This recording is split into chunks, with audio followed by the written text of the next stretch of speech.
Okay, first thing, if we could just get your name, so I have it on tape, Phyllis this- Meyer. and the spelling of your first name. My first name, Phyllis. Great. Thank you very much. And then he gets to leave us now, so. And now, you're originally from Washington State. Yes. I And was- there's one more thing you forgot to put on the mic.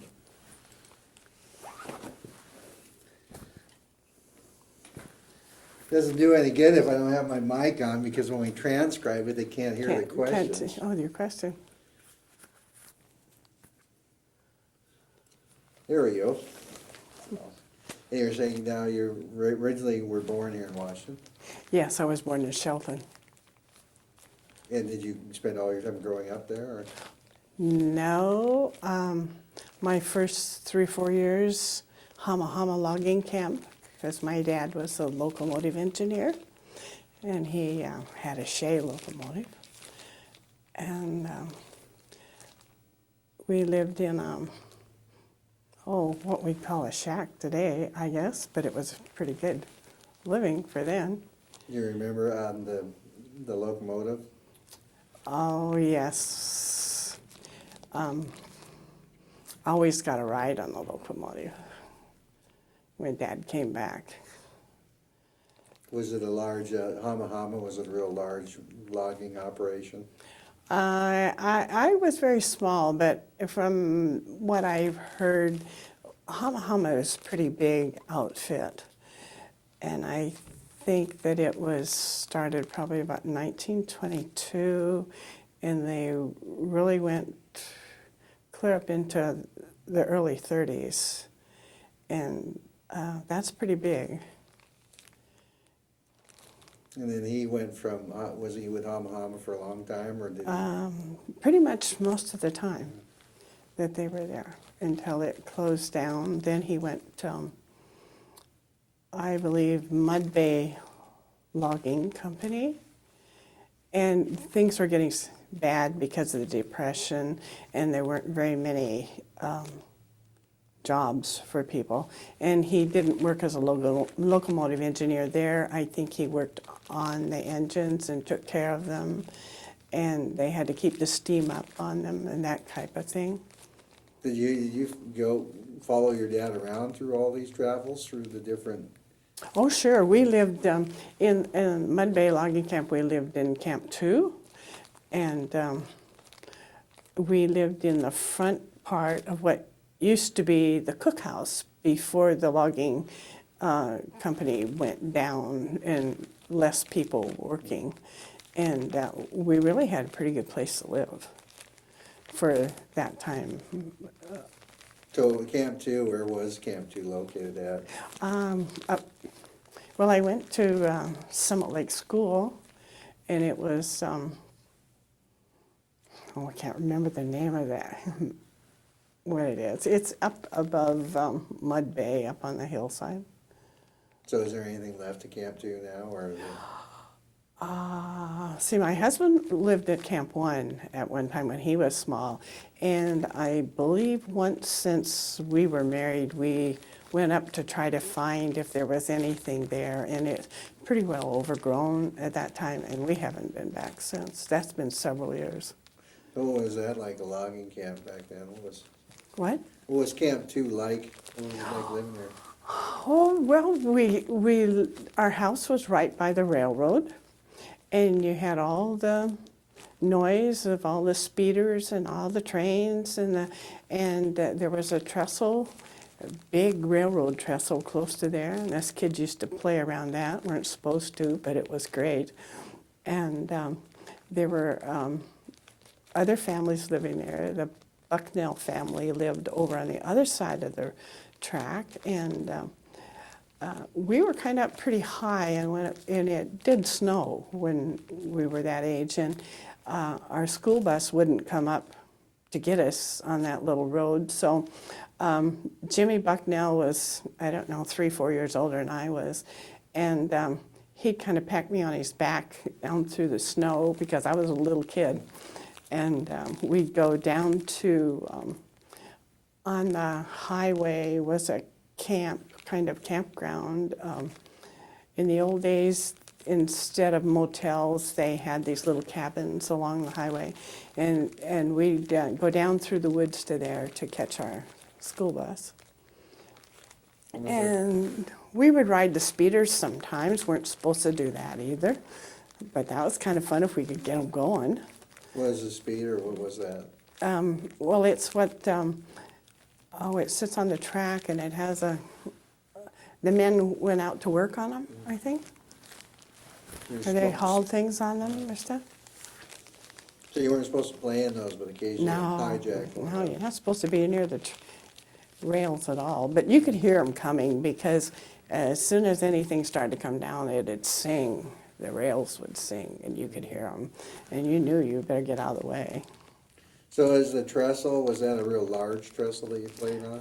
That was, well, I was not very big, but it was very big to me. It was pretty high, I believe. Because I know one of the biggest wood trestles, I think, is right down here in this area somewhere. Mm-hmm. So did the trip to school, was it a long day for you to get down the highway? And Oh, I don't know. Just part of the day. was it a large schoolhouse, or was it a... A one-room schoolhouse and 12 grades in it. And there was, I think, maybe 2 or 3 kids in each grade. And one teacher. And it was, sometimes the older kids would help the younger kids with their things. And it seemed like it was a good time for children to learn to get along. They got along very well. So it wasn't like, a lot of people have talked about going to one-room schoolhouses, but just how did a teacher organize it when she had to teach all these different age kids? Did you each have a different part of the day that was devoted to you, or did... I think she had things going all the time. She'd set to work on something, and then she would go to something with another group, and then if there was another group studying and they had time, they would come back and help the younger ones with their math, particularly. I wasn't a very good reader at that time, and sometimes somebody would help me with my reading. And I did learn to read very well in the 2nd grade. Do you remember your teacher? Oh, I can't remember her last name. Her first name was Grace, but we didn't call her Grace. We called her Miss whatever it was. I don't know. I can see her picture, but I don't remember. And at Christmas time, something that they don't do now, we had a Christmas tree which we decorated, and the whole school put on a program. And for about 1 minute, all the candles on the tree were lit, and then they were blown out. Very, that wasn't a very good thing to do, I don't think, but it was done. So you went to school how long in this one-room school? 2nd and 3rd grade. I went 1st grade in Elma, 2nd and 3rd grade at Summit Lake, 4th and 5th grade in Elma, 4th grade, and then in Elma, 5th grade at White Star Logging Company. White Star had a little school. My dad didn't work there, but we lived in that district from the 5th to the 8th grade. And then Elma was the high school for all of us. So was Elma a big city compared to all these places? Well, Elma was a town compared to the little, like White Star and all that is. White Star was nothing but the mill and a store. What was Elma like back then? It was a very wide street down the middle, and about halfway, we had a viaduct that came into town, and about 4 or 5 blocks down from that, there was kind of a roundabout in the road, and there was a big, tall, I think it was a flagpole in the middle of that. And then there was a Menards store and a variety store. And I think there was a movie theater. There was a great big hotel on the corner across from Menard's store, and it had a ballroom at the top of it. And when I was in the 4th grade, I took acrobat dancing lessons in that ballroom from a lady who taught the little girls. And if I remember right, it cost like 10 cents for the lesson. Of course, 10 cents was a lot of money then, too. Especially coming out of depression and everything. Oh, yeah. But I was kind of spoiled little girl. There you were. Huh? Were you the only girl in the family? Or? Yes. So where were you in the I'm spectrum? the oldest, and I had 4 brothers and 1 sister. So did your dad treat you like a princess, didn't he? Or? Yeah, my dad kind of spoiled me. Yeah, I used to, when we lived at Hama, and my grandmother lived in Hoodsport, and we would go back and forth there, and my dad had a Model T. And I was told I used to, when I was really too small to be doing it, would stand on the back seat and lean over and hang on to my dad while he drove down that windy old past Lillywop and the windy old road. It sounds like a good childhood, huh? Yeah, I think so. So your dad always worked through the depression? He did pretty good. He was hurt. The couple of cars uncoupled, did something wrong, and he went back to help the brakeman, and he ruined his knee, and so he still worked. We went to Schaefer Logging Company from Mud Bay, but he worked in the roundhouse and kept them up because there wasn't much logging, and he did pretty well. But then he was so disabled that he couldn't work, and so that was about the beginning of the war, I think. Mm-hmm. And so he had lots of surgery on his leg, and he spent a lot of time in Seattle in the hospital. And transportation wasn't very good. If you went any place, maybe you could take a bus. There was 1 bus a day or something like that between us and Olympia, and then from there you'd go to Seattle. My mother worked in a box company for a while in Hoquiam, I think it was, during the war. So did you always live in Elma, or did you move And from then we lived in Elma, but we lived out like in the Cloqualum area on a, what you call a stump ranch. Mm-hmm. Mm-hmm. Did they, can I ask you to maybe put that down, because I can hear that really Oh, bad. can you? Real Okay. badly. I'm sorry. That's okay, it sounds like cellophane. Okay. It's like worry beads for you, isn't it? Yeah. Yeah, I can tell. I do that, I tap my feet and things like that. Well, I didn't ask for this. You're doing fine.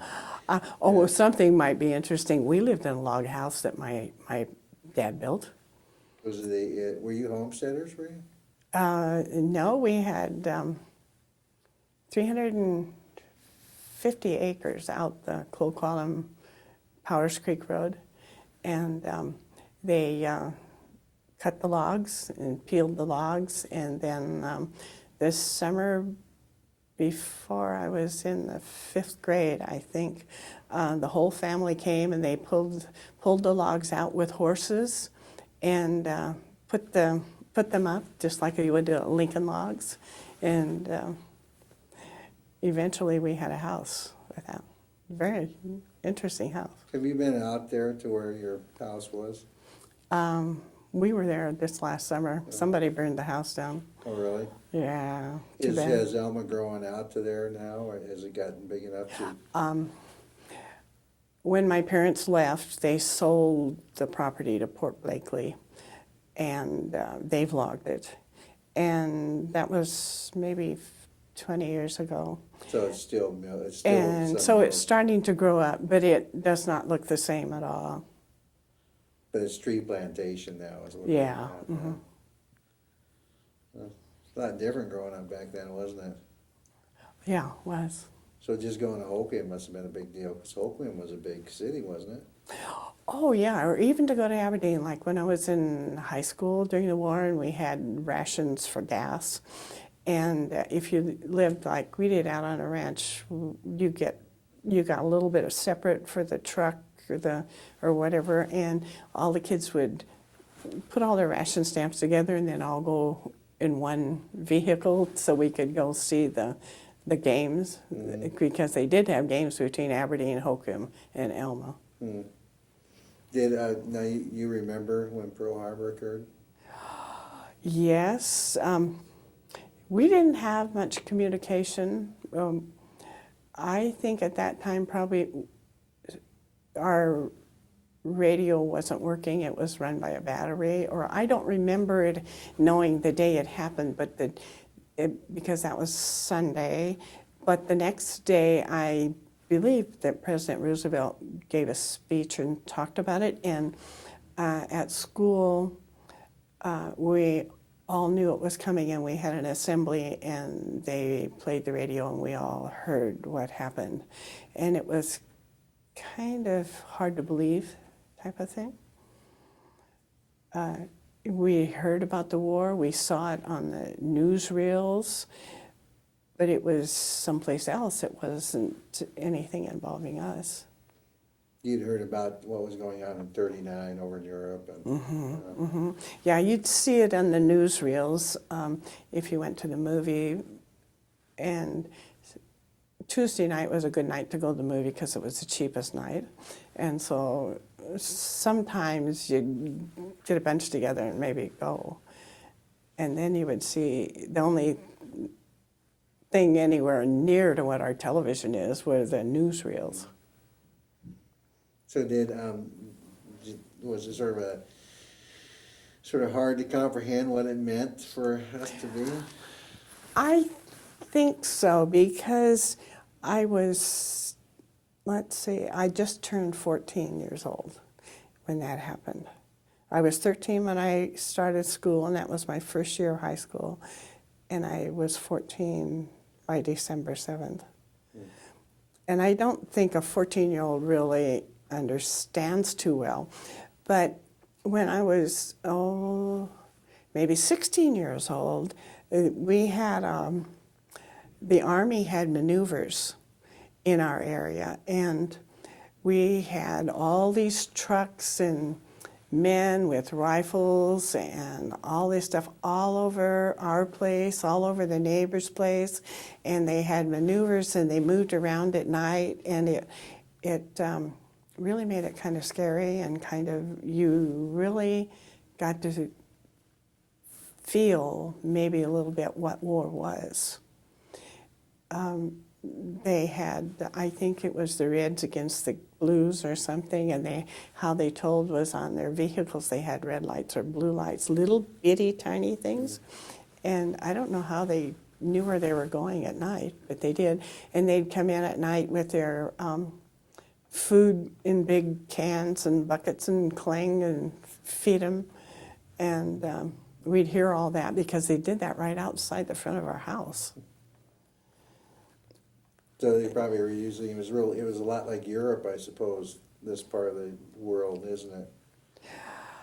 I don't think we ever can compare what happened to Europe. But I mean, as far as why they would have maneuvers here, it's because it's a lot like Yes, probably like because of this terrain. Actually, we're very comparable to what it is in Luxembourg, and that may have been why that happened. And I remember there was one 16-year-old boy, and he had lied to get in because you had to be 17 with your parents' consent. And he wanted to know did anybody have a piano. And my girlfriends had a piano. And so he sneak away with us kids. He was only a kid. And we'd go through the pasture and over across to my girlfriend's house, and he'd play the piano for a while, and then he'd run back and do what he was supposed to be doing, the maneuvers. I don't know what he was learning, but So you were 14 at this time. yeah, we were just 14, 15, 16 maybe. So you must have had boys on your mind by then, didn't you? I mean, Maybe. maybe. So you must have seen boys going away to the military and coming home in uniform. And Yeah, the neighbor boys were leaving. Lots of them went in the Navy. The ones closest to us went in the Navy. As the kids graduated from school, they were called into the service. And it's such a small place, of 4 years high school, everybody knows everybody. And we knew they knew they had to go as soon as it, and probably didn't bother them. They wanted to go because we are a very proud nation and proud of our country. And I think they felt proud to go to do something for our country and to help other people. Because we had seen a lot on these news things at the movie of what Hitler had done. And we didn't think much of Hitler at all. of course, it brings you a little closer to you at home when people you know start going away too, I suppose. Did you write to friends from school that had gone away to Europe? And Oh, yeah. The neighbors, yes. Anybody who was a good friend, yes. But it was something for girls like to write, and it's an easy thing to do. And I think most of my friends were writing to somebody. so you heard back and forth from them and whatever was allowed to be Yeah. written. So now your mom went into defense work in Hoquiam then during this time. Yeah. Did she travel every day to Hoquiam from that one? She rode with somebody, and I don't remember who. It must have been a close neighbor. That I don't think, but I kind of had to take over to do everything at home, see that all the kids got off to school, and when I came home, clean, make the beds and start dinner and have dinner going when she got home. But that was a typical thing for kids to do. I mean, you always helped with it anyway. It was kind of easy. Brothers didn't help with it at all. They were supposed to take care of the cow and the horse, and we had a cow because with all those kids, you needed a cow, and we usually had a calf around, springtime, and we had this old horse called Jigs that I think he'd been an army horse or something.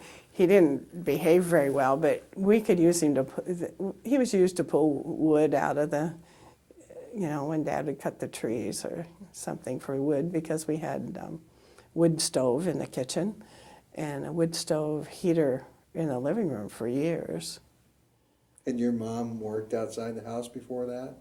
No. So that was something completely different, Completely different. My mother had gone to Seattle Pacific College for 2 years before she married my dad. And she was working one summer as, they call them I think they called them a flunky. They worked in the cookhouse serving the food for the men in the logging camp. And that's where she met my dad. But other than that, Mom had always been at home. So that was really different. That was sort of something that changed in the whole United States because of the war, was that women went out to the workplace all of a sudden. Yeah. Women who had never worked out of their homes before did. Well, they had to. The men were gone. So what did your mom do when she worked in the box factory? Did she ever tell you what her daily task was? No, she just said she made boxes. Question? Did you ever go down to Hoquiam with her when she worked? Or? No. No. No. So you being the oldest, you sort of made sure everybody got off to school and things were done, and. Oh yeah, I kind of took over what Mom was doing. And when your dad, he was sort of sick at this time. Yeah, he had several surgeries on his leg, and he'd come home for a while sometimes, and then he'd have to go back. And he would, even when he was at home, he still was on crutches, and It took several years. They didn't know enough about how to fix knees then, like they do now. But he eventually was home all the time. And I think when I was in my junior and senior year, probably, he was more home then. So did Elma change a lot after the war started? Did you see a real big change? It grew, it seemed. But I don't know why, because we didn't have any industry there. But it was so quiet before, and it did get a little bit, but Elma is kind of a ghost town. You know, after the logging went by the wayside, why Elma kind of went down. And even today, it's really not much there. Was there more logging during the war, do you think?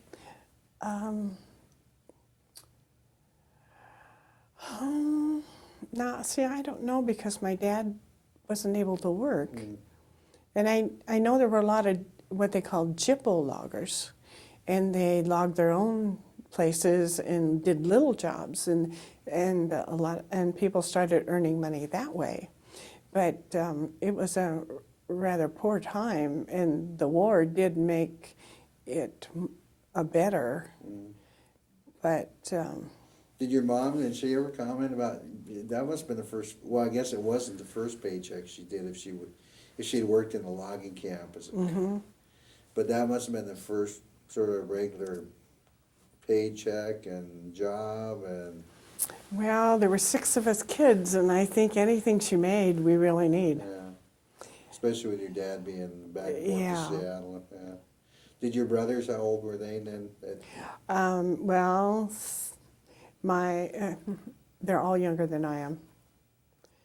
And my oldest brother, the one who's 18 months younger than I am, when he turned 17 in February of 45, and he went in the Navy immediately. And when he came back, they gave him his graduation because he only had 3 or 4 months left.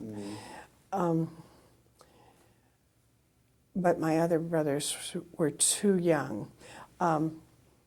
My second brother, Dan, was in the service during the Korean War.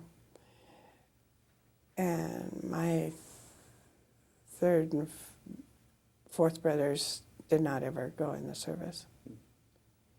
So in between Olympia and Elma and Hoquiam, the road were there, does it follow where 101 is now? Or Pretty much. It's changed a little bit in Satsip, and it goes over and around Elma, and it goes around McCleary. It used to be that you'd wind down from Summit Lake around through the town of McCleary and go down along the river road and down through Elma and along to Montesano. They've all just kind of straightened it out and missed the towns. so it was a big trip coming into Olympia. It was like, Oh, yeah. yeah. Yeah, not very often done. So what would you come to Olympia for back then?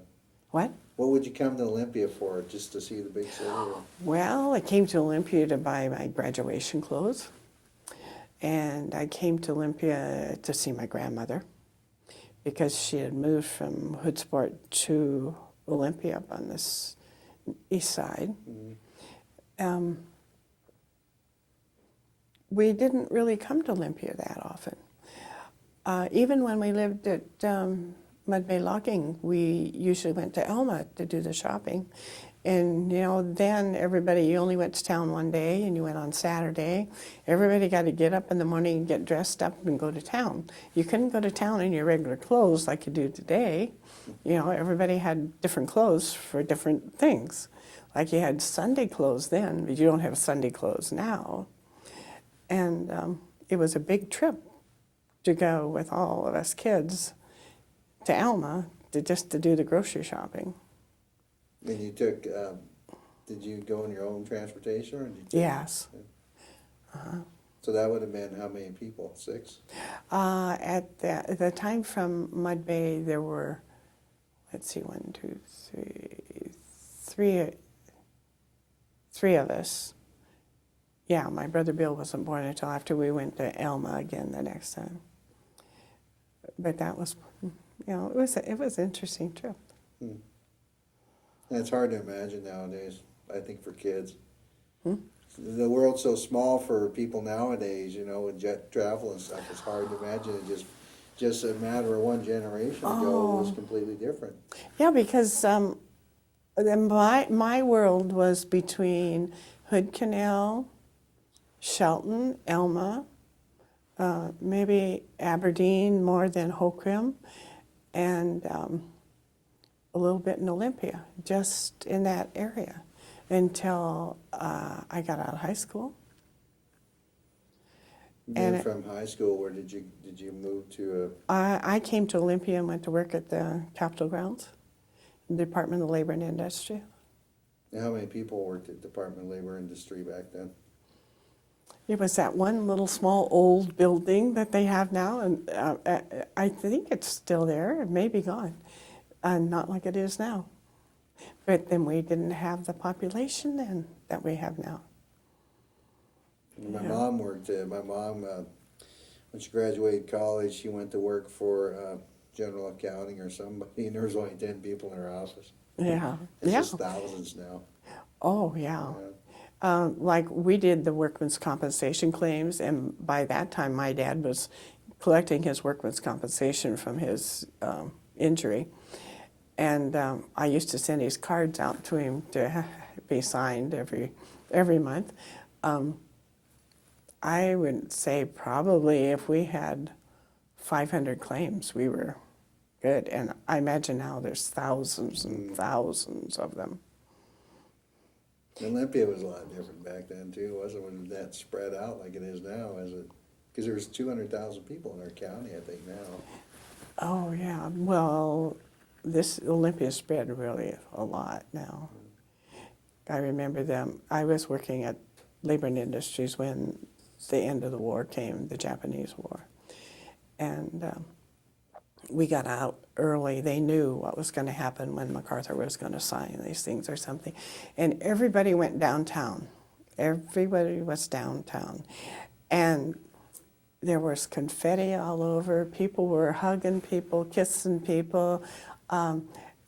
Toilet paper rolls hanging out of the hotel windows. I never saw anything like that before or since.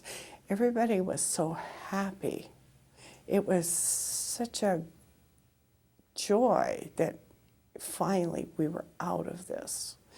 We had that when the war in Europe came to an end, but this one, we were all afraid that now everybody was going to have to go to the Pacific and we were going to lose that many more people. And the atomic bomb stopped that. It lost a lot of people, but it saved a lot of people. Did you know, when did you hear the atomic bomb had been dropped? Soon afterwards, or? I don't really remember just how long it took for us to know what happened. I think we knew or thought we knew what was going to happen. I don't know how long I don't remember how long it took. Did you comprehend how powerful a device it was, or was it sort of unimaginable? No, I think now I understand more how big a thing it was, and that might be because I've talked to former prisoners of war who were close to where it happened, and I've heard other people talk about it that were there, and it was a big thing, but it ended something that would have cost far more lives, I believe. Mm-hmm. So you think it was a good thing? You think it was a good thing that we dropped it? I think that's what we had to do at that time. So VJ Day was the day, VE Day, was it celebrated in Olympia like VJ Day was? Now, wait a minute, which one? Was Victory over Europe, was that You said there. You No. said victory over Japan was such a.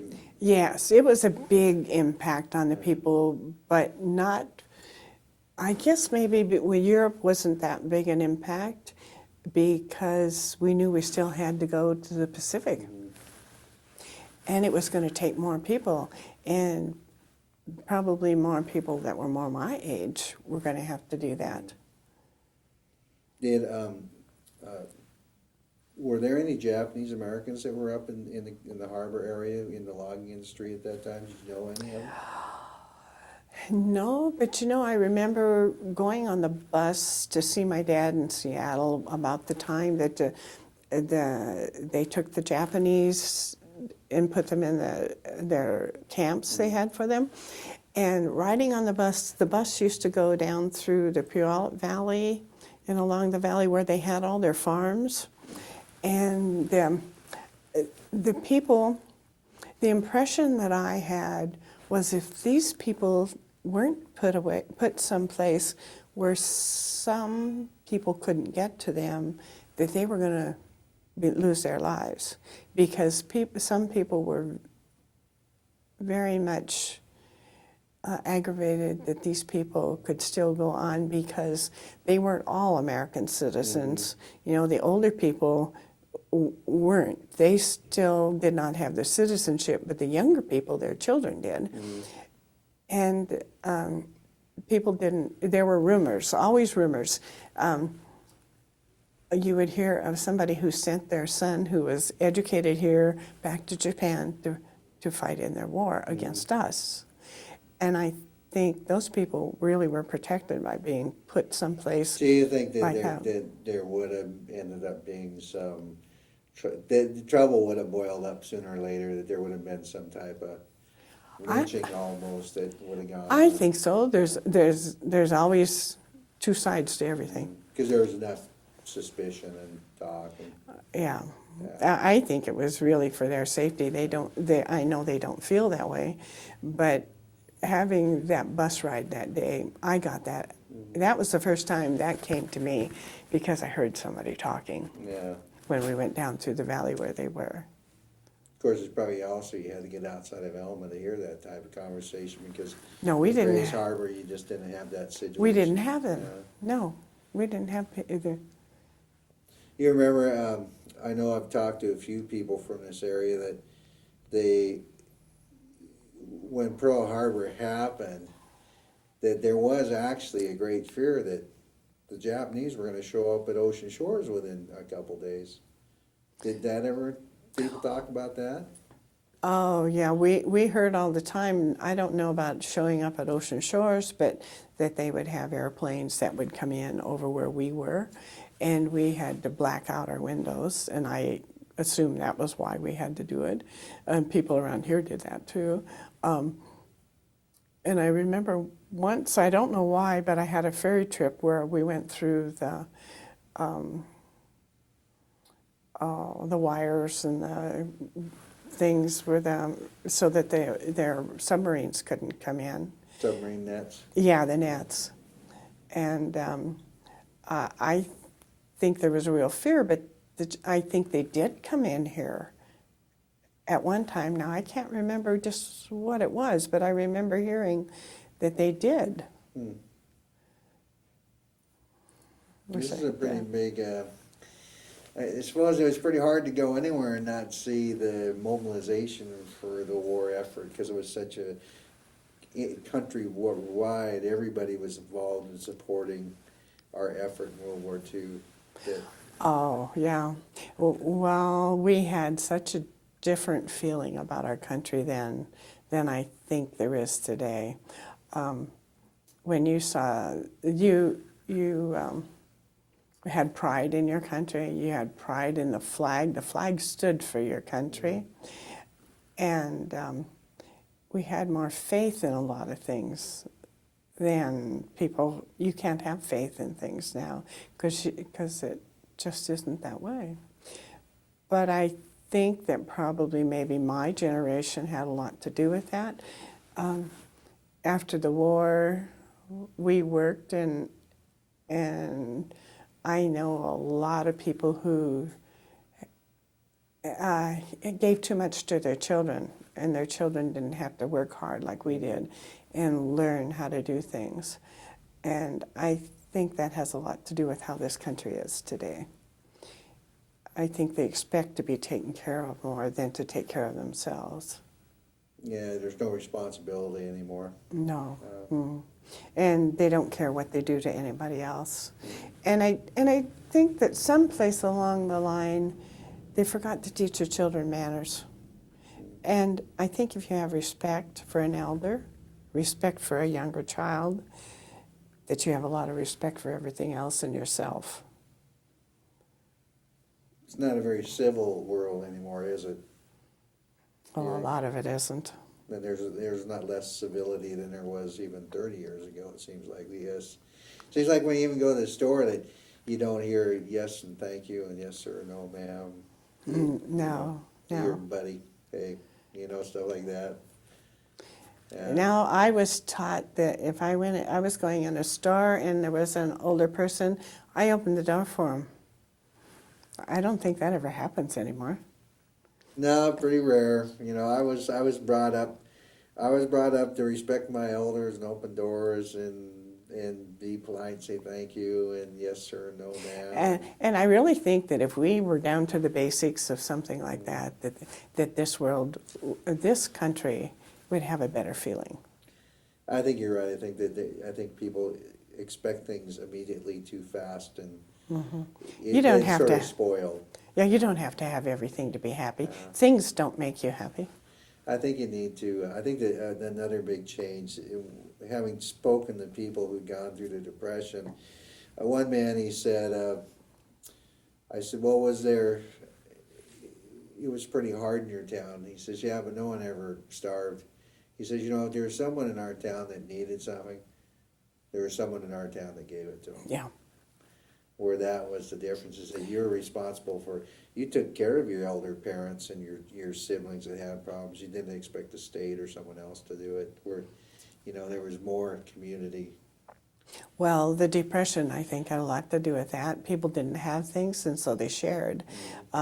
If you had a garden and somebody else had chickens, you traded. And if you were, a lot of cases where people were, like stores, some of them were selling things, but people didn't have money, but they took something that they had from their farm in trade for it, or you worked for it. And now I think everybody wants something for nothing. I think you're right. Unfortunately. Especially for young people, I think that's real typical. I think they expect everything. They all have, it's just a different world, I think. It's too bad. Like say, even look back 30 years ago, and I think things were a lot better here. Yes, probably. 30 years, 20 years, 40. I don't think that, I still have a good outlook on what the future's going to bring, but you do sort of look back to the way things were and the way things are now. And where kids say, you say, well, how come you hang around downtown? I don't have anything to do. Well, boy, when we were kids, there was probably less to do. You had to entertain yourself more, but we sure seem to be able to entertain ourselves. Yeah, you had fun doing things that they don't even think about. You used to have fun just talking to your friends. Mm-hmm. And I don't understand that attitude now where, you don't. I know when I was a teenager, lots of times, every night, we'd play games in our house or play cards or something. Everybody did something. And kids don't do that now. They either watch the television or on their internet, or it's too fast. I went to a friend of mine's house in Tacoma, and I was in the Navy then. This was quite a while ago, and I was on leave, and his parents were very nice people. We had dinner in their backyard. It was a nice summer evening, and after dinner they were sitting around, and it was dusk, and they started to sing. And his family, it was really common for them to do that. They'd sit there and they'd sing for an hour or so. And it was so pleasant. Well, see, that's something my dad did. We had one of those old rockers, wood rocker with a leather seat in it. And I always got to sit on the right-hand arm of the chair. And the baby sat on, whichever one was the baby, on Dad's lap. And then the other boys, see, there were 3 boys before we had another girl, would sit, and Dad would sing us these old songs, these old folktale songs, and he taught us all those things, and the old songs which people now don't know. Do you remember any of them? What? Do you remember any of them? Oh yeah, one of them we always asked for, and my mother would cringe, and it was something about a wild hog in these woods, and he'd say, there is a wild hog in these woods, dillo down, dillo day, there is a wild hog in these woods, dillo down deree, and it sucks the blood of 1,000 men, or, you know, it was some kind of it told a tale. Mm-hmm. And, Sort of horrifying for your mother, huh? It was oh yeah, she thought it was, we thought it was great. And but he also sang the old songs like Irish Eyes Are Smiling, and all the Stephen Foster songs and all these things that kids don't learn now. Now, and they told stories. What? What was your maiden name? Oppelt. And what derivation is that? Where's that from? That's from Germany. Germany. And so, did your dad? How many generations? Was your dad second generation American or first? Third, I think. So was there still a lot of old world sort of family makeup? No, not really, because my father's mother died when he was about 12 years old, and his older sisters kind of brought him up. But I think they were a good family kind of things, and they were very musical. And they all played instruments or something. Because there a fond memory then of music in your family. Yeah. Yeah. And you're right, music is a very good thing.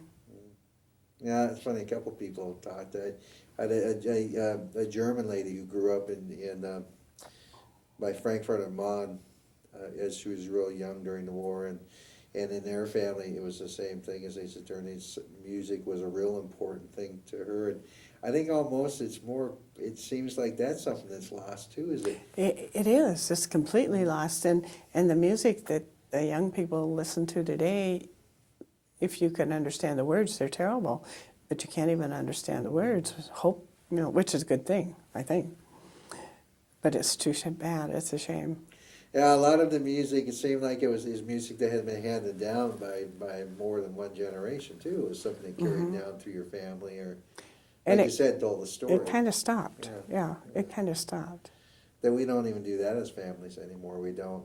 Most families don't even dine together. Or they don't have big family picnics anymore either, because my mother's family, there would be, I think the last picnic they had, there were 96 people. But when my grandmother is now gone, so there it's gone. And I think that makes a big difference. I remember growing up, we always had to sit down for dinner in our family, but nowadays it seems like people they don't sit down for dinner, and they don't as a family. And I think it's a time when you do talk to your brothers and parents, and I think that's too bad too. I think there's less communication, I think, in families. Probably because a lot happened around the dinner table. Everybody discussed, that was your time to tell whatever happened to you at school or something, I think times change, but I do have a lot of friends that they sort of treasure that type of life, and they create it in their families, even today. But I think in a whole, I think that children expect too much too fast, and that they are not polite young children. How do we get on this? I don't know. That's one of my pet peeves out there. Because there's a big difference. That's one thing doing this project is interviewing 253 veterans and speaking to hundreds of people, spending a lot of time about this generation. There is a big difference between the greatest generation and the next ones, because they're by far more community minded. It's amazing. I think it's the way you bring your children up. Like our oldest son, Bob was in the Air Force when he was little, and Bob got his commission at WSU through the ROTC, and so when our oldest son went to WSU, he got his commission in the Air Force, and he was in during the Vietnam, and a lot of people haven't put that in their child. You don't do what your parents did, or what you go on your own way instead. Mm-hmm. And I think it's because we're one of those families that had our dinner together, you know. And I think that makes a big difference because they kind of follow in the footsteps, but so many of them are very independent. And I think sometimes independency isn't very good when you don't have your whole family backing you up. Yeah, I think the world has changed drastically. I mean, World War II was such a major jump in technology, and just everything changed socially and technology. But I think you're right. I do think I do think number one, having dinner together. I think your children, you're your children's best role model, and if you don't spend time with your children, how are they gonna? Yeah, maybe a lot of people don't understand that. Well, I think a lot of kids aren't raised by their families anymore. I think a lot of kids are farmed out to daycare and stuff. Whereas, look at me, I don't have kids, so I can talk. So. But, yeah. Well, it's been very interesting. I know one question I didn't ask is, did you meet him before the war was? Did you know Bob at all during your time at Camp 1 or Camp 2, or? No, my dad and his dad knew each other, and I knew about them. And my uncle, my dad's brother, went to the same church as Bob's mother, and I knew from there that there was a Bob, but he was 3 years older, and we were little kids. 3 years, a big difference. And then after the war, let's see, Bob got out of the service in December of 45. Yeah. And he went to work. There was Chapman's Furniture downtown before he went to school. He was going to go to WSU. And I skated at the old ice rink down on, what is it, Columbia or something down in there. And I had met one of the fellows that he worked with at the ice rink. And he brought Bob with him one night. And then after talking to him, we realized, I think his parents and my parents knew who we were, but we didn't really know each other before. So was it love at first sight? I don't know, we were married 6 months later. Well, that's pretty fast. Yeah. So, actually, I guess it's not that speedy. I've heard people that were even faster, but.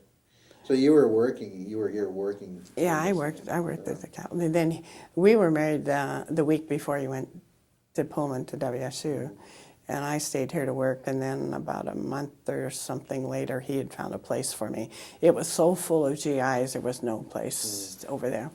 And I went over for a while, and then I came back and went back to work here. There wasn't even a job for you over there, was there? No, and then we got a little trailer, a house trailer, and moved it over, and it was just in a trailer court full of former GIs. It's not different. My dad was the same situation. To hear all these veterans enrolling in WSU, and then here were all these professors were used to having high school kids. Here you had these hardened men there, that. Yeah, it's a whole different. Pullman must have completely changed. Yeah. Of course, Pullman had been part of the war effort too, wasn't there? Well, I remember we didn't have sheets, and Penny said they were going to have sheets, and I think everybody in Pullman was down outside the doors, and I think Bob said something about there's a door around the side, and we did get in. We got one sheet, and that was really something because you didn't have sheets. And that was, the first year after the war. They just still things weren't available yet. Yeah, they hadn't caught up yet, had they? No. I talked to a man a woman who, they married right after the war ended, and her father wanted to build a house for him. And she said how difficult it was to find nails and lumber and sheetrock. Oh, sure, because everything had been used for, just converted to war time things. So Yeah, one that- sheet, huh? Yeah, one sheet. Well, we had one, so I mean, we probably, but we needed them. Better off than other people. Yeah. Oh, the whole sidewalk was covered with people. You know, they all wanted, they're after the sheets. Did they, did you end up finding work over at Pullman, or did you go to school also, or? I worked in the library at Pullman. I worked for the newspaper downtown. I did different Is that where jobs. you started your writing, was when you worked there? No, I've always written things down. You know, I can't remember when I really started. I used to write poetry. I used to write poems, and paint a little bit. And these things come from my dad's family. They do things like that. My great-great-grandmother, I got a lot of poetry that she has written. So they're artistic. Yeah. But I... Do you remember anything from where they were from in Germany, do you know? the Providence of Opoly, And what part of Germany? and it's now in Poland. Oh, so you're up like by Prussia, that area then, which is also up in Poland. Yeah. Up by the Zuiderzee or whatever they call it. Wow. Yeah. I'm working on my dad's genealogy now, and I've See, that's good because that's northern Germany. And I have lots of German friends, and in Germany, there's a northern-southern bias. That if you're from southern Germany, it's looked on about like being from Alabama here. So, yeah. There's isn't that funny? Is it half a world away? There's something about the south and the north. in the towns over there. Are you writing this? They have a lower town and upper town. Well, we have our slums and our Yeah. others. Everybody does, I guess. And Hokum has Aberdeen. Yeah. Ho ho ho. My mom's family's from Oakwim. Oakwim, okay. And so when we went there, of course they lived on the hill because he was a lumber baron sort of. But when we would go, we had to go every Thanksgiving and Christmas. And every Thanksgiving they had the Hokum Aberdeen football game. And it was, they finally stopped doing it because it was almost a bloodbath. Oh yeah, things really were. And there was Back then. boy, those two towns have always been just absolute rivals. So that whole area down there is different. Yeah, Elma, when Elma would play them, they'd always thought we were just the little hicks from Elma, And we'd beat them. For a few years, we had a good football team. See, Alma, now Montesano is the county seat, isn't it? Yeah, Yeah. And Elma and Montesano were real rivals. Yeah, because you would have been about the same. Yeah, just pretty close, Yeah. except their school was a little bigger, I think. Being the county seat. So, yeah, it's funny. We spent a lot of time going down the Grays Harbor. We always stopped at Montesano because one of my mom's friends lived there, so we always stopped at Montesano. But Montesano and that whole, sort of in the time warp, that whole area. Doesn't seem to change a lot. No, it just kind of died at the end of the logging period, and it just kind of stayed there. It's grown a little bit. Both Elma and Montesano have grown, but not extensively. Yeah, nothing dynamic. It's not like Microsoft didn't go in there or anything. It just seems Yeah. like you wonder why they're even still ticking along. Well, the transportation now is so good that Yeah. probably a lot of people work away from there. Oh, I bet. a lot of Very people- easy. I bet people that work here. Well, I know they have the Grays Harbor bus that comes here every day. Yeah. So yeah, I sort of like that area, but boy, sometimes like Oakwim, there's such a gloomy feel when you roll through there, because it is so depressed. So. Well, are we finished? Yeah, we sure are. Been very Bob's interesting. Bob's going to sleep. Oh, that's okay. He behaved himself extremely well. He didn't.